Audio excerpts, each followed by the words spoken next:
계절이라고 우리가 이야기합니다. 감사절이 있기 때문이기도 하지만 사실 교회력으로 보면요, 성령 강림으로 인해 변화된 삶, 그리고 교회력으로 11월은 이제 마지막을 향해 나아가요. 이 마지막은 바로 왕국주일이라는 것으로 교회력의 마지막을 이루어가고, 그리고 왕국주일이 끝나면 대림절, 예수님, 아기 예수님을 기다리고 준비하고 또 재림을 준비하는 이 대강절이 시작이 되면서 마지막과 처음이 다시 이루어지는 것이 12월의 교회력입니다. 우리가 이 11월 한 달 가운데 감사절로 지키지만 우리가 또 알아야 되는 것이 바로 재림, 다시 오실 예수님, 그리고 정말 이 땅의 끝, 그리고 영원한 하나님 나라의 시작을 준비하는 시간으로 우리가 11월을 보내야 한다는 거예요. 우리 데살로니가 교회에 오늘 말씀을 보니까요, 조금 문제가 있는 것 같습니다. 그 당시 초대교회에는 주님이 다시 오실 것이라는 임박한 종말론이 있었어요. 주님이 다시 오시겠다라고 약속하셨기 때문에 그 약속을 기다리는 제자들이 모여서 교회가 이루어졌고, 그 약속을 기다리는 자들을 통해 교회가 부흥하기 시작했습니다. 그런데 데살로니가 교회 안에는요, 주님의 날이 이미 이르렀다라는 거짓 소문이 생기면서 혼란이 시작이 됐습니다. 주님의 날이 이미 이루어졌어. 그러니까 이제 우리가 해야 되는 것은 뭐야? 기도하고 그 임박한 종말, 주님이 오실 그날만을 준비해야 돼라는 일들로 인해서 교회 안에 혼란이 생겼다는 거예요. 그러면서 주의 날에 내가 구원을 받을 수 있을지, 또 심판이 임할지에 대한 두려움에 신앙생활조차 흔들리기 시작한 것이 데살로니가 교회의 문제였습니다. 여러분들은 재림이라는 단어를 들으면 어떤 생각이 드십니까? 재림. 사실 교회 안에서 재림이라는 용어를 불편해하시는 분들이 많죠. 오늘날 대부분의 사람들은요, 죽음이 온다라는 것을 멀리 미뤄두고 있습니다. 우리 전도해봐서 아시겠죠? 전도했더니 다음에 갈게요. 다음에 갈게요. 그런데 우리는 알고 있죠. 그 다음이 정말 올 수도 있겠지만 다음이 오지 않을 수도 있다는 것을 우리는 알고 있습니다. 죽음이요, 먼 일인 것 같아요. 그러나 우리가 나이를 먹어가면 먹어갈수록 점점 이 죽음은요, 우리에게 가까이 다가오죠.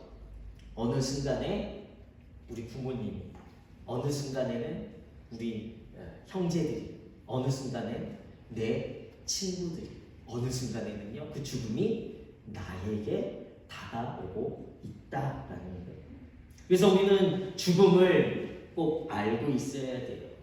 죽음이라는 것, 하나님 나라의 삶이라는 것에 대해서 우리는 인식하며 살아가야 하는 것입니다. 현대의 사람들이 자신의 죽음조차 이렇게 생각하는데, 문제는요, 성도들에게도 예수님의 재림의 때는요, 먼 것 같이 여기고 있다라는 거예요. 그래, 내가 죽는 건 당연한 건데 예수님이 다시 오신다라는 날, 그날은 멀리 있는 날 같아 라고 성도들도 생각한다라는 거예요. 또 반대로 이 재림과 종말의 때에 대해서 또 과하게 관심을 기울이며 살아가는 사람들도 있죠. 80년대에 이 재림, 종말, 시한부 종말론자들에 의해서 많은 이단들의 모습을 우리가 봐왔기 때문에 안 좋은 인식이 있는 것도 우리는 알고 있습니다. 임박한 종말론, 재림에 대해서 과하게 생각하는 것과, 그리고 재림에 대해서 먼 일로 생각하는 이 두 가지 다가 문제이지만, 오늘 우리는요, 이 사도 바울이 이 데살로니가 교회의 문제를 해결하는 과정을 함께 바라보면서 우리가 재림을 어떻게 준비해야 되는지에 대해서 말씀을 함께 나눠보고자 합니다. 사도 바울은요, 이 재림의 핑계로 현실을 부피하려고 했던 이 데살로니가 교회의 성도들의 모습을 꼬집습니다. 이들은 재림으로 인해서 일하지 않기 시작했어요. 이런 자신들의 준비 모습, 야, 재림이 왔는데 무슨 일이야? 기도해야 돼. 우리 준비해야 돼. 라고 말하는 데살로니가 교회의 거짓된 모습들을 드러내는 자들, 그리고 그들에게 또 다른 문제는 무엇이냐면 자신들과 다른 사람들을 어떻게 해요? 그들에게 비난하기 시작했다라는 거예요. 11절 말씀에 보면 우리가 들은즉 너희 가운데 게으르게 행하여 도무지 일하지 아니하고 일을 만들기만 하는 자들이 있다 하니. 그러니까 이들이 재림이 왔다, 재림이 올 것이다 라는 생각으로 인해서 일을 하지 않는 거예요. 그리고 여기에 일을 만들다라는 단어는요, 필요 없이 어떤 것을 만들다라는 의미가 있어요. 그러니까 쓸데없이 남의 일에 참견하다라는 뜻이 담겨 있습니다. 그러니까 빈둥거리면서 다른 사람들의 일에 간섭하고 자신들의 필요를 다른 사람에게 기대는 거예요. 일을 하지 않으니까. 그 당시 초대교회 공동체 성원들이 함께 먹고 함께 나누니까 그들은 일하지 않으면서 어떤 일을 했다라는 거예요. 다른 사람들이 함께 나누는 것들을 함께 그냥 누리기만 했다라는 것입니다. 그래서 사도 바울이 이 재림에 대한 교훈의 필요성이 있다라는 것을 알고 오늘 이 3장의 말씀에서 그들을 권면하고 있습니다. 9절 말씀에 보면 우리에게 권리가 없는 것이 아니요 우리 오직 스스로 너희에게 본을 보여 우리를 본받게 하려 함이니라 라고 말하고 있습니다. 도대체 사도 바울이 본받게 하려고 했던 것이 무엇인가? 12절 말씀에 보았더니 이런 자들에게 우리가 명하고 주 예수 그리스도 안에서 권하기를 조용히 일하여 자기 양식을 먹으라 하노라 라고 말하고 있어요. 사도 바울이요, 사도로서 복음을 전해야 할 사명이 있었습니다. 이 사명을 이루기 위해서 그는요, 다른 일을 하지 못하죠. 복음을 전하기 위해 선교의 일을 시작했어요. 이 사명을 이루기 위해서 이 생활비를요, 신앙 공동체에게 요구할 권리가 있었습니다. 그렇지만 사도 바울의 선교 여정이 본인이 생각하고 계획한 대로 이루어지는 것이 아니죠. 하나님이 인도하시는 대로 나아갈 수밖에 없었어요. 선교 여정이 쉽지만은 않은 거예요. 그래서 장막지기로 자비량 선교와 또 도시 회당에서 계속해서 하나님의 말씀을 가르치는 회당 중심의 선교를 감당했습니다. 그러니까 무슨 말이냐면 선교 지역에 나아가서 다른 일 하지 않고 복음 전도만 했던 그런 선교의 때도 있었지만 이 시기에는요, 그가 한 곳에 머물러서 한 곳의 지역의 사람들에게 복음을 가르쳐야 할 필요성이 있다라는 거예요. 그리고 그때에는 다른 복음을 전하지 않는 다른 날에는요, 장막을 만드는 일을 함으로 자신의 선교비를 충당했다라는 거예요.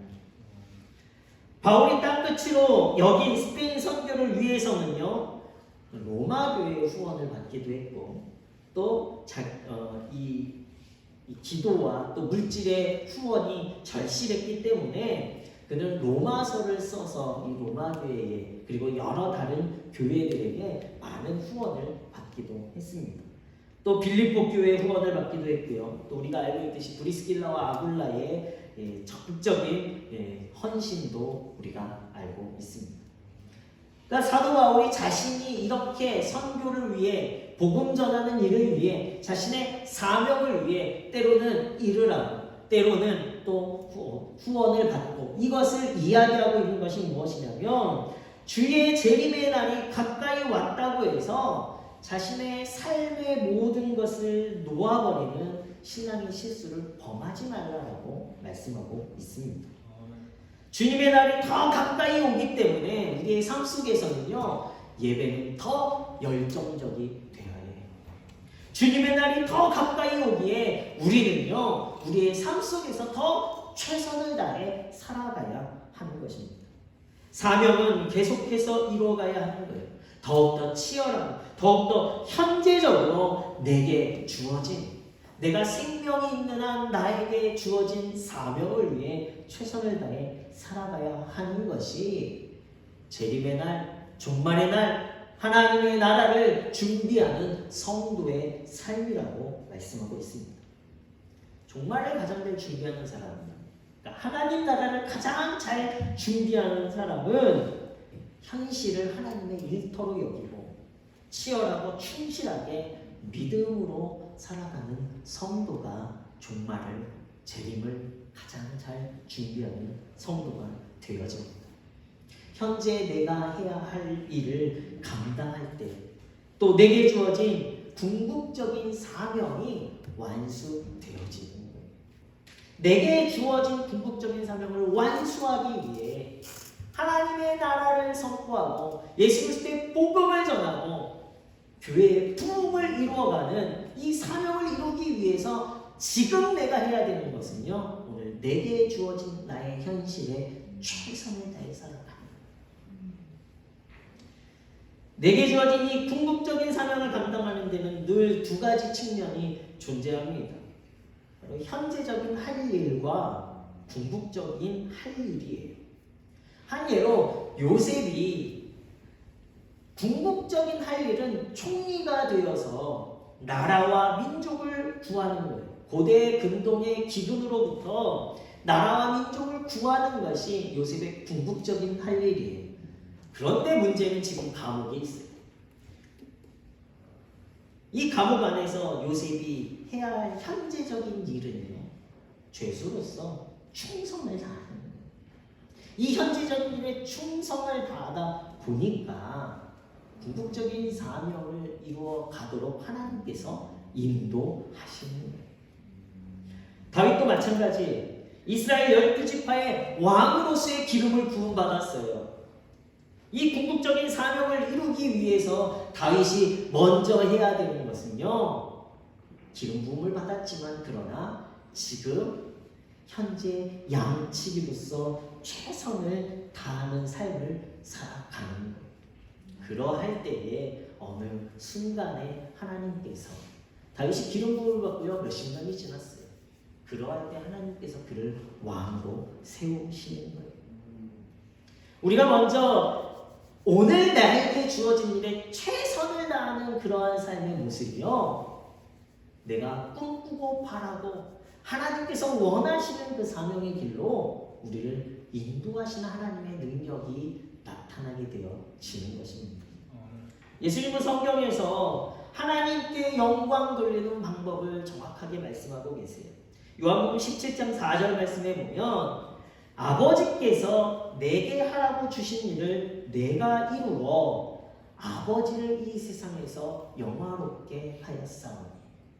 그러니까 지금 내가 해야 할 일, 하나님께서 너 이거 해야 돼 라고 말씀하시는 그 현재적인 일을 내가 충성을 다해서 할 때에 그것이 바로 하나님을 영화롭게 하는 일이 되어진다는 거예요. 영화롭게 하다는 헬라어로 독사조라는, 하나님께 영광을 돌린다. 많은 사람들이 승진하고 좋은 곳에 취업하고 좋은 학교에 진학하는 것을 하나님께 영광을 돌린다라고 생각을 합니다. 그러나 그것이 하나님께 영광이 되어지는 것이 아니라 오늘 내게 하라고 주신 일에 최선을 다하는 것, 그 사명을 묵묵히 감당하는 것이 하나님께 영광 올려드리는 길이에요. 오늘 이 예배 가운데 내가 하나님께 쓰임받는 그 자리에 내가 참여하는 것, 내가 해야 할 그 자리를 내가 섬기는 것. 오늘 아침부터요, 김장을 위해서 여러분들이 오셔서 수고하시는데요, 주방 그 좁은 데에서 7, 8분이 쪼그리고 앉아가지고 막 일하시는 그 모습이 하나님께 영광을 올려드리는 모습이에요. 남들이 하지 않는 그 자리 가운데서 내가 하나님이 내게 하라고 주신 일, 이것이 부끄럽고 이러한 상황들이 내가 왜 이런 일을 해야 돼? 라고 생각하는 것이 아니라 오늘 내게 하라고 주신 그 일에 내가 최선을 다하여질 때에 그것이 하나님의 영광을 올려드리는 일, 하나님을 영화롭게 하는 일이 되고 그것을 하나님께서 기쁘게 받으시는 줄로 믿습니다. 성도의 삶은요, 아직 오지 않은 주님의 심판의 날을 이미 이 현재적인 삶 속에서 준비하며 살아가야 할 성도들입니다. 내 자신의 삶을 말씀에 비추어 보면서 회개의 삶이 가장 먼저 우리 가운데 이루어져야 되는 것이고요. 주님의 날이 속히 이루어지기를 기도하며 예배하는 준비된 삶이 돼야 돼요. 매 주일의 예배는요, 바로 그 재림, 정말 하나님의 나라를 가는 우리 삶의 이정표가 되어지는 거예요. 그래서 우리는 주일 성수가 확실해야 합니다. 현재적인 삶을 최선을 다해서 살아가다 보면요, 오늘 이 예배 가운데 내가 최선을 다해 살아가는 것이 하나님 나라 천국잔치의 예배를 드리는 삶이 되어지는 거예요. 궁극적인 사랑을 이루어가는 삶이 되어진다는 거예요. 근데 이 궁극적인 삶을 향해, 그리고 이 현재적인 삶과 이 궁극적인 삶은요, 차이가 너무 많이 있어요. 그러나 우리 순간순간에 마디들이 있어요. 아까도 말씀드렸죠. 아동부에서는 공부하는 것인데 어떻게 하나님 나라의 영광을 위해 세상 속에 내가 어떤 귀한 사명들을 어떻게 감당할 수 있을까? 그러나 학생 때에는 공부하는 것, 청소년 때에는 비전을 품고 그 비전을 향해 더 열심으로 그 비전을 이루어가기 위해 공부하는 것이고요.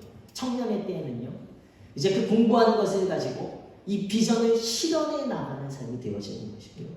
그리고 어른이 되어서는 이 사명을 감당하며 또 다른 제자들을 만들어내는 삶의 사명을 살아가는 거예요.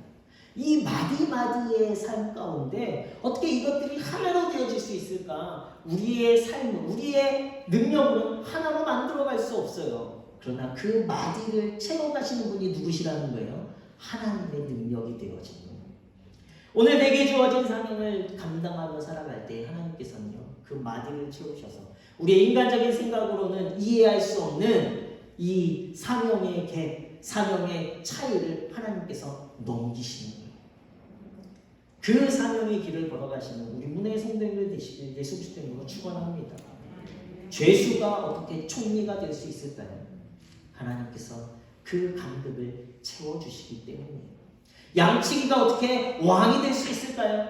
하나님께서 그 능력을 채워주시기 때문입니다. 그리하여 요셉이 꿈꾸던 그날이 이루어졌어요. 다윗이 꿈꾸던 그날이 이루어졌습니다. 우리가 바라보는 주님의 심판의 날, 재림의 때, 구원의 때가 오늘 내가 주님 앞에 예배하고 내게 주어진 삶에 최선을 다하며 살아가게 될 때에 준비했던 그 삶은요, 오늘 우리가 누리는 삶이 되게 될 줄로 믿습니다. 모든 것이 끝난 삶이 재림이 아니에요. 모든 것이 끝난 것이 종말이 아니에요. 종말과 재림은 새 나라, 새 하늘과 새 땅이 이루어지는 시작이 되어집니다. 성도는 바로 그 시작을 준비하는 성도의 삶이 되어야 하는 거예요. 오늘 선교사 복지 주일입니다. 우리 선교사님들을 보면 참 대단하신 분이에요. 아무것도 없는 사막에요, 유치원을 짓고 아무것도 없는 사막에 교회가 세워지고, 이 선교사님들의 그런 이 노력들을 통해서 이루어지는 것이죠. 황무지 같은 곳에 이들에게 주어진 것은 무엇이냐면 삽 하나 잡고 그 땅을 파는 거였어요. 그리고 그 땅을 기도하며 팝니다. 그리고 3, 4년 뒤에 그곳에 유치원이, 교회가 세워지는 거예요. 밝게 잡는 곳에 사명을 위해 충성하시는 분들이 선교사님들. 선교사님들의 복지가 어디 있습니까? 말만 선교사 복지주일이죠. 선교사님들은 복지가 어디 있어요? 신경 쓰지 않아요. 신경 쓸 수도 없습니다. 정말 하나님만 보시며 살아가십니다. 그렇기 때문에 우리는 더욱더 기도해야 돼요. 현실에 충성된 삶을 살아가시는 선교사님들을 위해서 우리도 현재 우리의 삶 가운데 최선을 다해 살아가면서 그들을 위해 기도와 물질의 후원이 끊임없이 우리도 최선을 다해 우리의 사명을 함께 감당해 가시는 우리 성도님들 되시길 예수 그리스도 이름으로 축원합니다. 선교사님들의 기도 제목들을 보면요, 가장 먼저 이야기하는 것이 바로 선교지 복음화예요.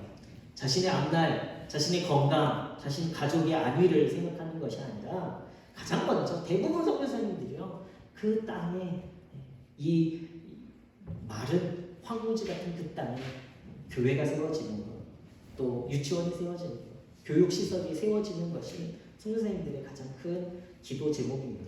그 날이 꿈꾸면서 그날 다시 오실 하나님의 나라를 꿈꾸면서 오늘 그 땅에 내가 할 수 있는 최선의 일, 사부로 땅을 파는 일부터 시작하시는 거예요. 오늘의 삶에 최선을 다해 열정적으로 살아가시는 성도님들 되시길 다시 한번 예수 그리스도 이름으로 축원합니다. 그러면서도 우리는요 하나님의 구원의 날을 바라고 기대하며 살아가는 성도가 되어야 돼요.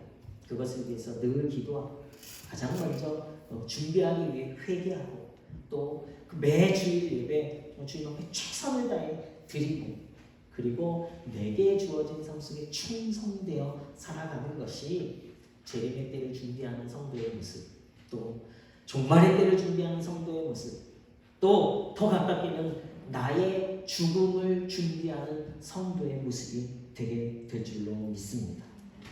그리하여 이 땅에서 네가 해야 할 궁극적인 사명을 이루기 위해 오늘 내게 주어진 사명을 감당하며 하루하루 나아가실 때에 하나님께서 곧 쓰시는 그날, 하나님께서 곧 이루시는 그날, 하나님께서 곧 우리에게 보여주시는 구원의 날을 이루게 될 줄로 믿습니다.